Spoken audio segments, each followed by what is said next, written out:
local businesses. They have the roots, they have the connections, and they make the community what it is. Charlotte has been a pleasant surprise. We're about to visit the art museum. I'm a huge sports fan. Maybe check out the stadium. I love LaMelo Ball. And direct tourism employment also went up statewide, with Cabarrus and Mecklenburg. Good morning. My name is Crystal Fletcher. I'm a lieutenant with the Charlotte-Mecklenburg Police Department in the Public Affairs Division. All the information that we will share today will be put on our city's newsroom. A press release will be sent out, and we'll also have things on our social media channel. We are excited today to bring you a case update on an investigation series that spans multiple states and countries. In August of last year, we announced the arrest of a suspect involved in a residential break-in series believed to be coordinated by criminal groups in South America. Today, we are announcing 3 more arrests linked to these South American groups. Again, this is a worldwide trend of organized crime that has popped up locally here in Charlotte. These criminal groups are often referred to as crime tourists, coming from other countries into the United States to specifically target wealthy households before returning to their country of origin. For more information on these arrests and the investigations, I'll turn it over to our Patrol Southwest Service Area Major, Jonathan Thomas. Morning, everyone. I'm Major Jonathan Thomas. I oversee the Westover, Still Creek, and South Divisions. These 3 latest arrests stem from investigations into break-ins occurring primarily in the Still Creek Division between September of 2023 and June of 2024, but a few of them did expand into other parts of our jurisdiction. The suspects were identified, as the 3 you see on the screen here, as 49-year-old Alexander Panameno, 33-year-old Anuar Novateno, and 34-year-old David Caseta Delgado. All 3 suspects are Colombian nationals. Mr. Panameno and Mr. Novateno have been identified and charged in at least 18 cases just in Charlotte alone, and they are potentially linked to more than 50 cases across the U.S. Mr. Caseta Delgado primarily served as the getaway driver and is charged so far in 1 case in Charlotte and is under investigation for multiple cases outside of Charlotte, with more cases pending for all 3 of these subjects, we believe. These break-ins occur across approximately 9 months, followed some similar circumstances. Generally, the suspects broke into homes during daytime hours through a back door when the homes were unoccupied, forcing entry if needed. They generally stole jewelry, safes, cash, and electronics. The victims who were targeted also had certain similarities in demographics, which helped link these cases. One of our issues, though, was we would get 2 or 3 of these cases to occur in a batch, and then this group would leave, as has been happening with these types of group, go away for a month, perform burglaries in another jurisdiction, and then come back. So it was a trend that was tough to identify. It was coming up almost cyclical. Although the suspects were covered up from head to toe, there were similar clothing captured on surveillance footages across these incidents. The suspects wore high visibility clothing, bright orange or bright yellow, to appear as if they were doing construction or lawn care work, helping them avoid suspicion in the area during the daylight hours. Neighbors or possible witnesses would see it going on, and it just looked average for them. Somebody was doing construction next door to the neighbor. In May of 2024, through surveillance footage and evidence collected from several of these cases, detectives identified several suspect vehicles that were used to commit similar crimes in both Iowa and Texas, as well as Charlotte. We got this information through.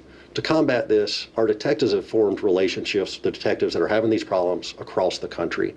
So it might be an email out to a group, hey, has anybody seen it, that we would get a picture of the work van they were using?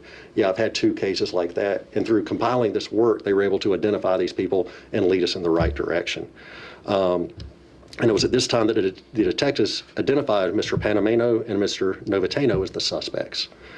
In June, detectives were conducting surveillance on one of the suspects' vehicle, a white Ford Transit van. On June 7th, detectives tracked the vehicle to a location on Tribune Drive in the Freedom Division. Mr. Panameno and Mr. Novateno were witnessed breaking into a home and were arrested at that time. Officers additionally arrested Mr. Caseta Delgado, who was confirmed as the driver of the van. Detectives then obtained a search warrant at a home connected to the suspects and the suspect vehicles on Walker's Cove Trail in the Freedom Division. At that location, detectives located and seized approximately 200 watches, numerous pieces of jewelry, and designer handbags with an approximate value of $130,000. Detectives also seized tools, clothing used in the burglaries, as well as more than $12,000 in cash. This is still an active investigation that spans multiple jurisdictions, and more charges are expected to be filed against these suspects. There was a lot of investigative work done here. It's too much to describe, really. Like I said, not just the detectives here, our crime response units that were doing the surveillance, making the quick decision after that, but then tying everything together. One really good detective in Still Creek Division, he was the linchpin of this, but if he couldn't have done it without the partnerships of all these other agencies around the country.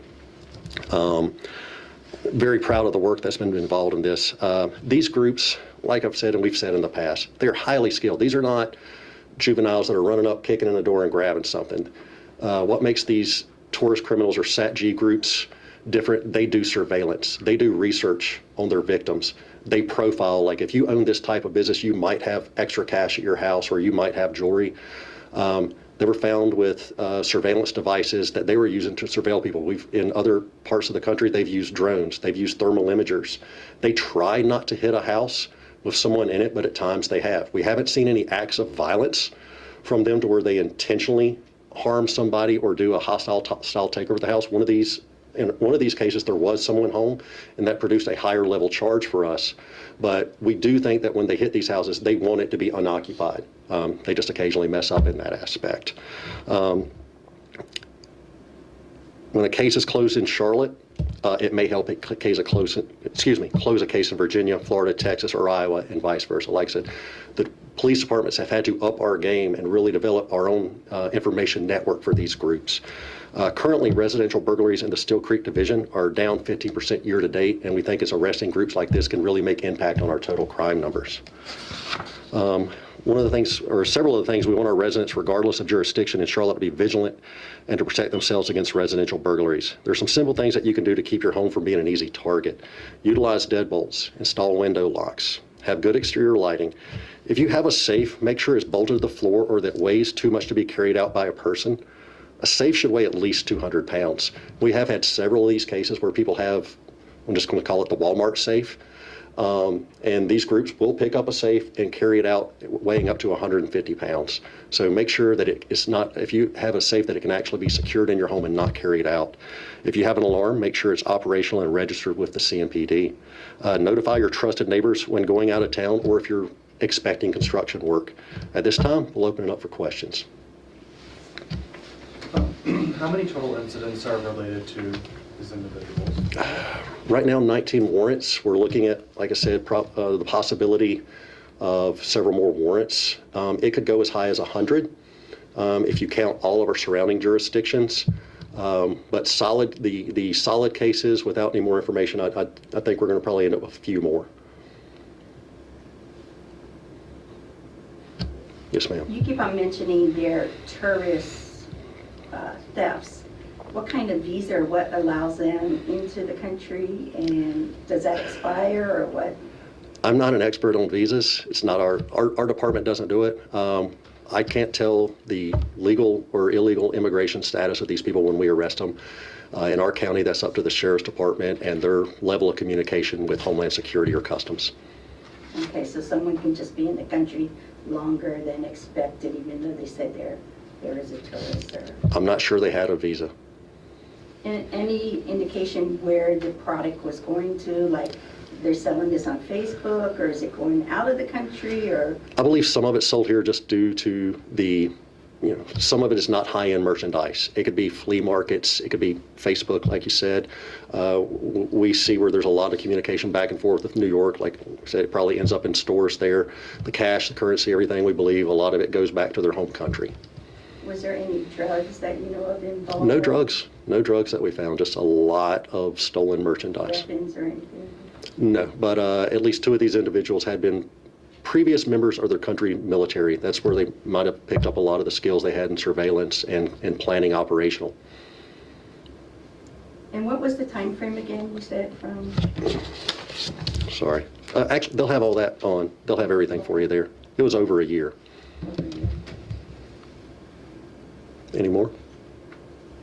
Yes, sir. Any connection to, there was a similar case happening in Wake County recently. I believe they were Chilean origins. Kind of the same thing, traveling. Is there any connection to them or just loosely connected? That's where, there's a broad blanket where we call this SATG, South American Theft Groups. These guys were Colombian. The ones that we had identified from a lot of the other division cases last year were mostly Chilean. Very similar styles, very similar MOs, but I don't think that they're coordinating that level. But it does seem to be, this group hits this style home. This group purely targeted this style and had a very unique pattern, and we're traveling around the country. We're talking mainly with Iowa and Texas right now because that's where we know they went, and we know cases are pending there. These individuals went to Iowa and Texas. Yes, at least while we had them under surveillance. There's probably a lot more, like I said, we're going to find. And you said the number of homes in Charlotte, that's going to be in the release? Yes. And are all three in custody currently, or? 2 are in custody. 1 has been released. We're hoping for more pending, or for more charges that'll put him back in custody. Is that the driver? Yes. Yeah, he only had the 1 charge that we could do from that, but like I said, this case is not ended yet. And which one is the driver? Excuse me. Casado Delgado. Okay, thank you. Yep. Yep. Good work, guys. Thank you. Thank you. Thank you. Thank you again for joining us today. As we said in the beginning, all of this information, along with the graphics, will be released in our press release, put on our CD's newsroom, and on our social media channels. If you need the spelling of Major Jonathan Thomas's name, it's JONATHAN-THOMAS. Thank you.